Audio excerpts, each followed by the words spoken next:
E aí, pessoal, tranquilo?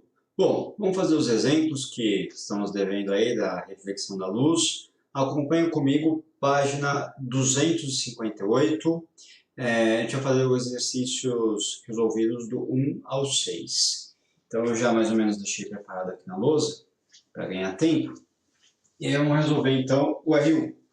O R1 ele fala assim, ó, na figura estão representados alguns raios de luz que incidem em espelhos e ele pergunta quais são os ângulos de incidência e de reflexão. Lembra que ângulo de incidência e de reflexão tem a ver com a normal. Então eu preciso traçar a normal e ver qual que é o ângulo formado entre o raio e a normal, o que os casos aqui eles não retratam isso. Então a normal é sempre aquela reta que forma 90 graus com o plano do espelho está aqui. Então, eu tenho aqui a normal, certo? Dividindo os raios, incidente e refletido. Se tem 30 graus entre os dois e a normal divide no meio, então eu sei que aqui vai ter 15 graus e, consequentemente, ele é espelhado, então do outro lado 15 graus também. Sempre o ângulo incidente é igual ao ângulo refletido em relação à normal. Então, 15 graus para cada um. Item B, ele me deu 30 graus entre o espelho e o ângulo incidente. Não é esse o ângulo que interessa, é sempre o ângulo com a normal. Então, traça a normal, faz aqui a linha reta. E aí, o ângulo formado entre a normal e o ângulo incidente, eu tenho que usar aquelas regrinhas matemáticas. Tudo é 90 graus, tá? Para fazer aqui de um eixo até o outro. Só que eu já gastei 30. Então, dos 90 menos 30, eu tenho 60 graus desse lado. E aí, ângulo incidente é igual ao ângulo refletido, logo, do outro lado, também 60 graus. Terceiro caso agora, eu estou incidindo um ângulo exatamente sem inclinação nenhuma. Tipo, vai no espelho, bate e volta, certo? No mesmo eixo. Onde está a normal? A normal está em cima desse bolo todo aqui também. Então, também está normal aqui, em cima com todo mundo. Eu não tenho angulação. Então, o ângulo incidente com a normal é zero. Consequentemente, como é espelhado, o refletido também é zero. Então, nesse caso, os ângulos valem 0 graus, que não tem inclinação nenhuma. Está todo mundo junto ali no mesmo pacote. E esse é o R1. R2, ele fala assim para a gente... Na figura, tem um garoto de 1,60 m e ele vai olhar a imagem de um poste que tem altura de 3,20 m, refletido numa poça de água, que está aqui no meio, e que se comporta como um espelho plano, como mostra a figura abaixo. Qual é o menor comprimento da poça, sabendo que é possível... qual é o menor comprimento da poça, sabendo que é o menor possível para que o garoto, distante 3 metros do poste, observe a imagem completamente refletida na água? Então, vamos lá. Eu tenho aqui o garoto que está a 3 metros do poste. Então, essa é a distância total entre um e o outro, e ele quer saber qual que é a menor distância entre o poste e a poça de água. Então, qual que é aqui essa distância x que ele tem que ter para ele conseguir ver o poste? Por quê? Aqui, quando tem água no chão, ela funciona às vezes como um espelho. Você pode olhar e ele reflete o que está aqui em cima. Então, o garotinho está olhando exatamente para cá e, por reflexão, ele está vendo o poste inteiro. Então, a pergunta que ele faz é exatamente essa. Qual que é essa distância? Para saber isso, eu posso fazer semelhança de triângulos. Onde eu tenho um triângulo aqui, ó, formado com o garoto, e o outro triângulo formado com o poste. Então, o primeiro triângulo, vou desenhar, é o garoto, que tem 1,60 m, e a distância até a poça, eu não sei quanto é, mas eu sei que tudo vale 3 metros, menos x que eu vou usar do outro lado. Então, aqui tem 3 metros menos x. E eu faço aqui agora o do poste. O poste tem 3,20 de altura, e a distância dele da base tem que ser x, que eu quero descobrir. Com dois triângulos, eu posso fazer o semelhança de triângulos. Então, eu digo que esse está para esse, 3,20 está para 1,60, assim como x está para 3 menos x. Resolvendo, 3,2 dividido por 1,6 dá 2. Dá para simplificar e fica 2 bonitinho. 2 é igual a x, que multiplica 3 menos x. Multiplica em cruz, eu tenho que 2 é igual... 2 nada. Tenho que x, que é o que está desse lado aqui, ó. X é igual a esse 2, que multiplica essa coisa toda aqui. 3 menos x. E aí x é igual, faz distributiva, 2 vezes 3, 6. 2 vezes menos x, menos 2x.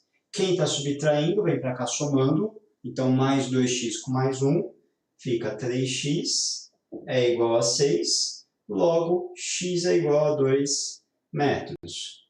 Então essa é a distância que tem que ter da poça de água até o poste, para que ele consiga ver, né, o poste inteiro sem cortar nenhum pedaço. Então tem que ter 2 metros aqui.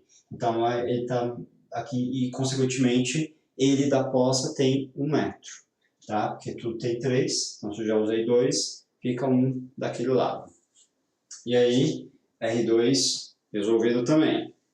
R3 a gente vai treinar um pouquinho mais de espelhos, que é construir a imagem fornecida por um espelho plano de cada objeto mostrado nas figuras. Então, eu tenho aqui objetos, uma coisa torta, uma letra F e um paralelepípedo, e eu tenho espelhos que eu quero saber como fica a imagem deles, a tal da chamada imagem espelhada, né? Que não é copiar igual, não é dar Ctrl+C, Ctrl+V aqui embaixo, porque não é assim que fica no espelho. O espelho ele dá uma invertida na imagem.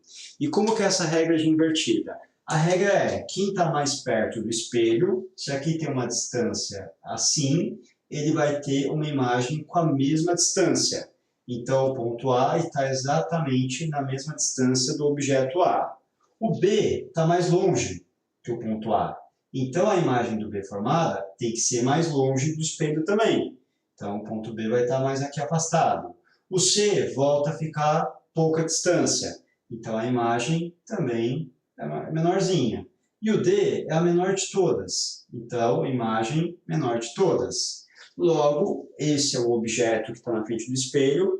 A imagem formada vai ser exatamente alguma coisa assim, ó. Tá vendo? Ó? Espelhado.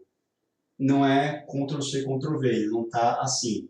Ele está exatamente espelhado. Porque eu tenho que respeitar as distâncias. Quem está mais perto do espelho gera imagem mais perto. Quem está mais longe do espelho gera uma imagem mais longe, consequentemente.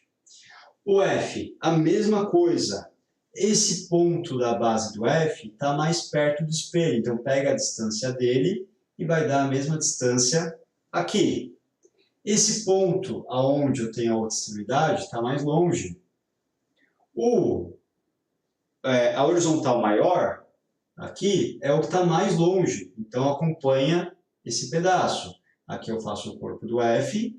Esse que tem a horizontal menorzinha, que é o meio do F, ele vai estar mais perto. Então, ele vai estar aqui, ó. Aí o F fica de ponta cabeça, tá? Porque eu respeito as distâncias de cada uma das partes. Então, novamente, não é só desenhar a letra F aqui. Eu tenho que inverter, tem que espelhar.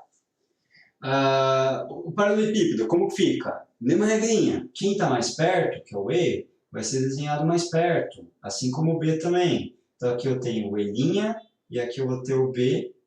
B' não, desculpa, é o D. Nem eu entendo minha letra. Aqui é o D. D', certo? E aí formou a primeira base. Aqui está mais distante. Então, mais distante, mais distante. E aí vem para a letra F e aqui a letra G. Faz a base. O ponto A está mais longe ainda. E está aqui mais ou menos, ó. Então, vem para cá. Ponto A. Segue aqui uma linha reta. Aí vem aqui para a letra B. Faz o encontro. Mais ou menos aqui assim. Aqui também segue um pouquinho mais distante. E a letra C é formada exatamente nesse ponto, tá? Então também fica espelhado, fica invertido, respeitando as distâncias. Quem está mais longe, quem está mais perto, tá? E assim por diante. R4, como que eu faço ele?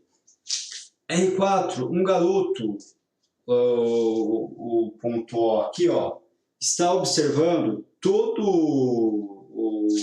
ele está olhando para um espelho, certo? Que está exatamente nessa posição da parede, e através desse espelho ele observa tudo que existe aí nesse quarto, e ele quer saber o que ele consegue ver através do espelho. Claro que se ele virar a cabeça, ele vê tudo, mas ele quer saber, olhando para o espelho, de frente exatamente para cá, no espelho que está aqui, o que ele consegue olhar do quarto nessa região.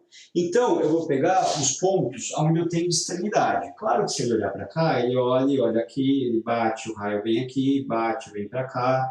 Então, ele consegue ver muitas coisas que estão atrás dele.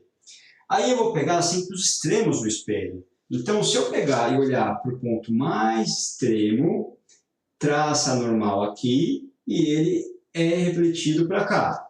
Tá? Então, o ângulo incidente é igual ao ângulo refletido.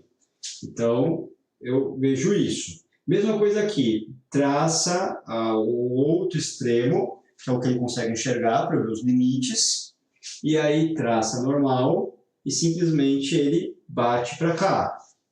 Isso é o que ele consegue ver. Então, toda essa área aqui pintada vai ser, certo? Ó, aqui, ó, vai ser o que ele consegue ver através do espelho. Essas áreas aqui, ele não consegue ver. Então, ele não consegue ver essa... Opa, fugiu. Ele não consegue ver essa região e ele não consegue ver essa região que está ali também, certo? São áreas que estão fora do campo de visão do espelho dele. Então, ele só consegue enxergar os objetos 1, 2, 3, 5, 6, 7. O 4, que está ali no cantinho, pelo espelho, ele não enxerga. Como eu disse, se ele virar o rosto, claro que ele vai enxergar o sofá ali do lado. Mas através do espelho, olhando pelo espelho, não tem campo de visão para ele conseguir enxergar esses cantinhos que estão aqui desse lado. O espelho não capta isso. Então, R4 feito. R5, ele é conceitual. Ele fala assim, que Maria vai se olhar no espelho, como aquele de maquiagem, né? Desejando aumentar a região refletida do seu rosto. Ela estende o braço, tá? Uma técnica muito comum que as pessoas costumam fazer. Aí ele pergunta, analise a situação do ponto de vista da ótica, explique se Maria conseguirá o que pretende. Não, ela não conseguirá, porque espelho plano reproduz apenas as imagens, ele consegue captar no máximo o dobro do tamanho que ele tem, certo? Nunca mais do que isso. Então, se eu estou vendo uma parte do meu rosto, não adianta eu afastar, que eu não vou ver mais do que isso. Eu vou continuar vendo a mesma parte, porque isso é uma limitação do tamanho do espelho, e não da distância que ele está em relação a você. Isso, é claro, eu estou falando para as regras de espelho plano, porque depois a gente vai ver os outros espelhos que são curvados, aí são outras regras, aí a distância influencia. Mas no espelho plano não influencia em nada, ele só capta aquilo que é do tamanho dele, e no máximo o dobro do seu tamanho. Então, seja perto, seja longe, ele sempre capta a mesma, o mesmo tamanho disponível. Então, não adianta esticar o braço, porque você não vai ver mais coisa do que o que você está vendo com o espelho aqui perto. E aí ele pergunta, mas por que ao nos aproximar do espelho plano, temos a sensação de que a altura da imagem aumenta? Mas por que quando a gente aproxima, a gente acha que está aumentando o negócio? Isso tem a ver com o que a gente discutiu algumas aulas atrás, daquele ângulo de visão. Porque quando eu estou longe, eu vejo o ângulo, né, mais fechadinho. Então parece que está pequeno, está longe, está distante. E quando você olha mais perto, o ângulo abre mais, né? Faz uma abertura maior. E aí no teu cérebro cria essa falsa sensação de que você ampliou, de que você aumentou a imagem, mas não aumentou. É só uma sensação cerebral, tá? De verdade isso não acontece. Então esse é o R5. R6, para a gente finalizar aí os exercícios, ele fala: qual deve ser a altura mínima de um espelho plano para que um homem de altura H tenha uma visão completa de si mesmo no espelho? Então, mais ou menos, vamos reforçar aquilo que a gente viu no R5 da Maria. Eu tenho um cara que tem uma altura H e ele quer saber qual o tamanho do espelho que ele tem que pôr aqui para que esse cara consiga ver da tua cabeça até os seus pés sem cortar nada. Ele está a uma distância x do espelho, lembrando que vai ser formado uma distância dentro do espelho x também, certo? Uma imagem dele com a mesma altura h. Então, qual que tem que ser o tamanho desse espelho para que ele consiga, então, pegar toda essa imagem? Eu já adiantei para vocês que o espelho ele sempre consegue reproduzir o dobro do tamanho dele.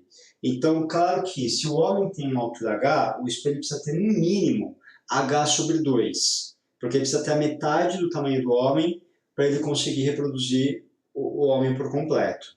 Mas aqui eu vou provar matematicamente por que é o dobro, né? Então a gente vai ver que é uma limitação física, uma limitação matemática, entendeu? O espelho sempre vai ter, ele consegue refletir o dobro no campo de visão dele, ele pega o campo de visão dele o dobro do tamanho que ele possui. Então, vamos pegar aqui para eu fazer essas análises. Eu vou pegar esses dois triângulos que estão sendo formados aqui. Então, o primeiro triângulo, certo? Formado aqui, ó, que eu tenho o espelho, e aqui a base é essa distância x, da cabeça do cara, do olho até o espelho. Então, o primeiro triângulo formado. E eu vou pegar esse segundo triângulo grandão, que vai formar a imagem dele com a mesma altura que ele possui. Então, pega aqui o triângulo grandão, aonde a altura do triângulo é a altura do cara, H, e aqui eu estou trabalhando com a altura do espelho, que é o D, o menorzinho. E a distância vai ser do olho do cara até a imagem formada. Lembra que cada um tem x, então x mais x fica 2x de distância total, que eu somo as duas partes. Faço semelhança de triângulo, então eu digo que 2x está para x, assim como h está para d. O que eu posso fazer? Eu posso cortar o x, que eu tenho x em cima, x embaixo, cancela, e aí multiplica em cruz. D vezes 2, que foi o que sobrou, 2D, é igual a h.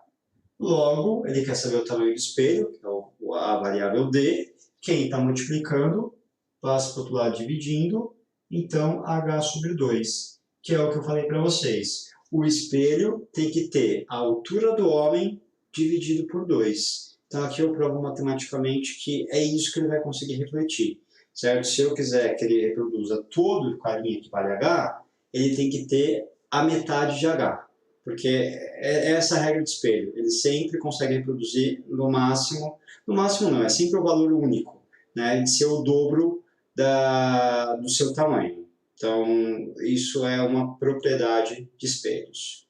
E aí então os exemplos resolvidos, dá uma estudada, dá uma analisada no livro e façam os exercícios. Até a próxima, galera. Tchau, tchau.